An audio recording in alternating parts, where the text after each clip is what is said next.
Over 240,000 years ago, Homo Naledi descended into South Africa's rising star cave.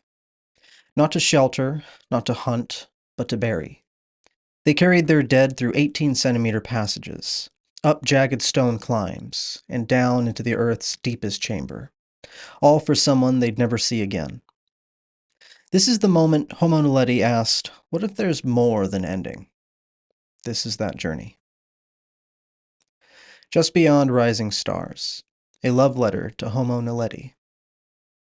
We enter darkness pressed by love alone, bodies bent to honor what is past. Her weight upon my shoulders like a prayer, the last warmth fading from her folded hands. The earth swallows us whole.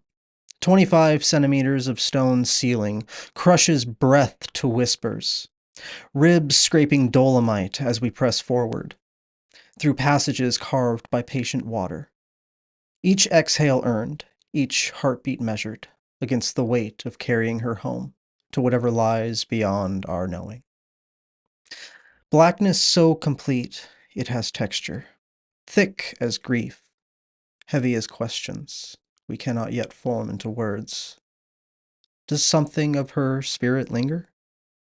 Will she walk in other light? And then suddenly, space blooms around us. The cathedral chamber opens its stone throat, echoing our footfalls back as thunder. Torchlight fractures across limestone veils, while we stand, spines unbending, lungs filling with the vast hush of the underground eternity. Here our whispers multiply, bouncing between walls that remember older waters, ancient darkness. The dead woman on my back seems lighter in this hollow holiness, as if something in the stone itself reaches out to receive her. Now the jagged climb begins. Dragons back, rearing steep and serrated. Each handhold a blade that writes our devotion in blood and scraped palm. 15 meters of vertical faith, hauling ourselves and our sacred burden, up spine-sharp edges that test how far love will carry flesh. My muscles scream, calves shudder, but her memory pulls me higher. The way she laughed at the dawn, the gentleness of her hands now cold against my neck. If there is more than death, if spirits walk where bodies cannot, then this climb serves forever. At the ridge's crest, the earth splits again, a vertical throat, narrow as birth, dark as the space between one breath and the next. We lower her first, rope singing through stone silence, then follow her descent into the planet's secret heart, 18 centimeters between survival and crushing, the width of hope, the distance between flesh and whatever comes after. Down through limestone birth canal, down past the world of sun and rain, down to where Earth keeps its deepest promises. Each meter carries us further from the realm of growing things towards something we sense but cannot name.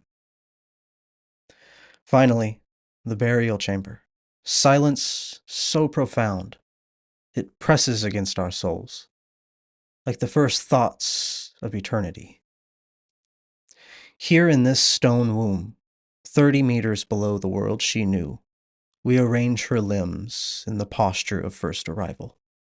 Knees drawn up, arms folded inward, as if she sleeps in preparation for another waking. A small stone blade beside her ribs, our wordless offering to whatever power might tend the darkness after we return to light. Perhaps she will need this. Perhaps there is a country beyond breathing.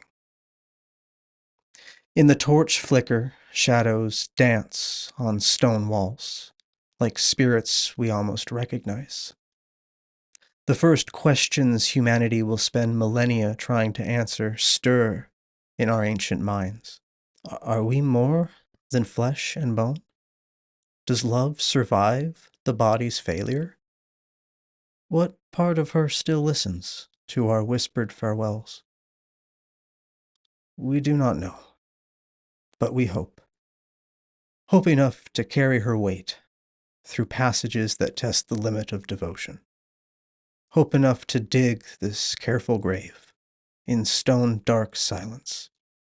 Hope enough to believe that tenderness towards the dead somehow serves the living.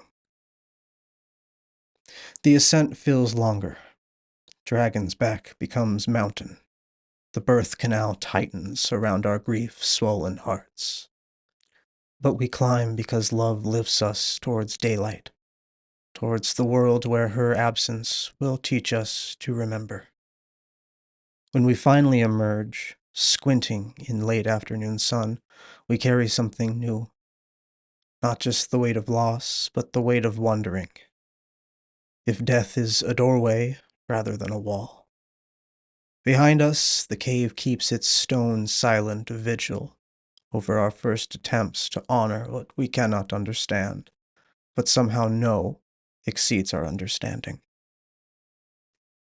In burying her with such care, in this arduous pilgrimage through Earth's secret chambers, we have whispered the first prayer of our becoming human. Let there be more than ending. Let love travel beyond the reach of decay. Let the tenderness we bear for each other mean something in the vast dark between the stars. This is how we learn to hope for eternity. Not through revelation, but through devotion. So complete, it climbs jagged stones and squeezes through impossible spaces to lay gentleness in the earth's most sacred heart.